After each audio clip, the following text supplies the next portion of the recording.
Hi everybody. Today I'm going to talk about the tools of recovery part 2. So as a review, in the first video on the tools of recovery I already talked about 12-step meetings, sponsorship, telephone calls, reading the literature, the concept of hungry, angry, lonely, tired. Never get too much of any of those. Concept of people, places, things. I already talked about service and also working the 12 steps of recovery. So there are many tools of recovery, and I'm not going to be able to cover them all, but I'm just mentioning some of my favorites. You want to think of the tools of recovery as any healthy behaviors that you want to pull into your life, healthy habits that you want to pull into your life to replace some old, toxic, self-defeating habits that you've had in the past. So another tool of recovery is writing, keeping a journal. One of the things I find that is very helpful is to write a stream of consciousness, especially right when you wake up in the morning before you turn on the computer or the TV or your cell phone, to just write anything that's in your head. 3 pages, write 3 pages. And so a lot of times what this ends up being is all your anxieties, maybe things that are keeping you up at night. You're just writing about all these things that are in your head. So if you get them down on paper, then they stop taking up space in your brain. So again, 3 pages of just a stream of consciousness. It can be you're writing down all your fears, you're writing down your to-do list, you're writing down stinking thinking, negative thoughts that are in your head, you're putting them down on a piece of paper. Get them out of your head and put them on a piece of paper. Try it. I mean, even I challenge you to try it every day for 7 days. When you first wake up, 3 pages of whatever's in your head. Sometimes it's going to be writing down your dreams. What are you dreaming about? When you wake up, you remember sometimes right when you wake up what your dreams are. Write them down. Another tool of recovery is having a relapse prevention plan. So for those of you who are addicts, you want a sort of a plan of action of what to do if you're in a crisis. Of course, you want to be bringing in these tools of recovery all along, so you may not even get to the crisis point. But just in case, if you have this relapse prevention plan, so you want to have things on your relapse prevention plan. It's like a piece of paper you keep in your wallet. Your commitment to yourself. You want to have maybe 3 reminders of what your bottom looked like. You want to have 3 reminders of why you want to stay abstinent from your addictive behavior. You also want to have a list of about 10 people to call, 10 of your safest people. And a lot of times these people to call are people who are in recovery. They may not be your best friend or your relative, because sometimes your best friend or your relative actually help you with the addictive behavior. Sometimes our relatives upset us and cause us into the old addictive behavior. Sometimes friends are people we participate with this addictive behavior. So you want to have a list of 10 people maybe you know who are in recovery, who are working on themselves, people who are available, who want to hear from you. And if you don't have 10 people, then you need to start going to more meetings and start meeting people who are interested in helping you stop old behaviors and incorporating new behaviors. All of this goes on your relapse prevention plan.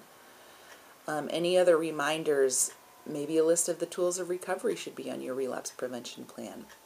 All those things can help you when you're in a crisis. At the same time, on a day-to-day basis, when you're not in a crisis, you want to be pulling in these healthy behaviors of tools of recovery and letting go of some of your old, more unhealthy behaviors. Another tool of recovery that I like is mental health treatment. There's a lot of people out there who get into recovery for addiction or codependency or toxic behaviors, but they have real underlying mental health issues. There's sort of a stigma around mental health, and so a lot of people don't want to admit they have a mental health problem, admit to themselves or to other people. But more and more people are realizing that there shouldn't be a stigma around mental health, that our whole society is depressing. So if you suffer from depression, it just means that you're a member of society like everybody else, that we live in a time where society isn't really meeting the needs of people, and so they become depressed because people are disconnected. Society based on profit, not on meeting human needs, and so the problem becomes societal depression. Depression is a mental health problem where you don't have control over it. Depression has to do with a chemical imbalance. It has to do with things that are out of your control. So, but what is in your control is getting treatment for it. Now, of course, going to psychotherapy is very helpful and can help deal with mental health issues quickly, but not everybody can afford it. So there's a lot of other ways to deal with mental health for free. And part of it is around surrounding yourself with healthier and healthier people who can help you deal with maybe the stinking thinking that's in your head, or help you incorporate tools of recovery into your life to deal with some depression or any other mental illness that might be going on for you. The other issue is medication. I am not a doctor, and I cannot give advice about medication, but I do suggest that you, if you are suffering from mental health issues, that you do go to a professional if you can afford it, or if it's in your insurance plan, and see if medication might help. Sometimes it's that medication piece that makes a difference for people, that they are able to use it as a tool of recovery to bring more healthy behavior in their lives. If you're dealing with a chemical imbalance, medication can often help deal with that. Now, there's some people that prefer alternate therapies or treatment, and all of those are good as well.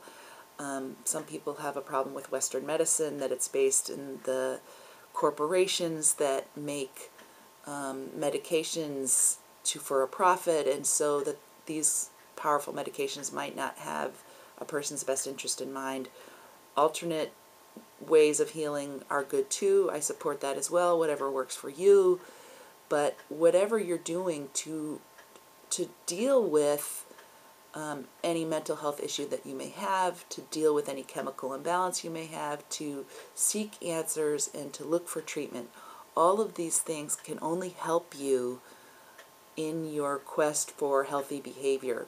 If you ignore the problem and hope it'll go away, or deny the problem and hope it'll go away, it usually only gets worse.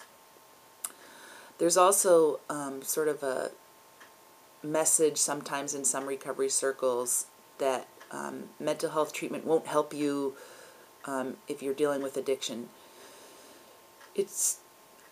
There's truth to that, in that if you only get mental health treatment and don't deal with your addictive behaviors, that won't help. But it's been my experience that a lot of people need both. They need mental health treatment and they need addiction treatment. And if you only have one or only have the other, you're not treating both sides of the problem. So the review, again, of this part 2 of Tools of Recovery, for today we dealt with writing, relapse prevention plan, mental health treatment as tools of recovery. And then in the next video we will deal with more tools of recovery.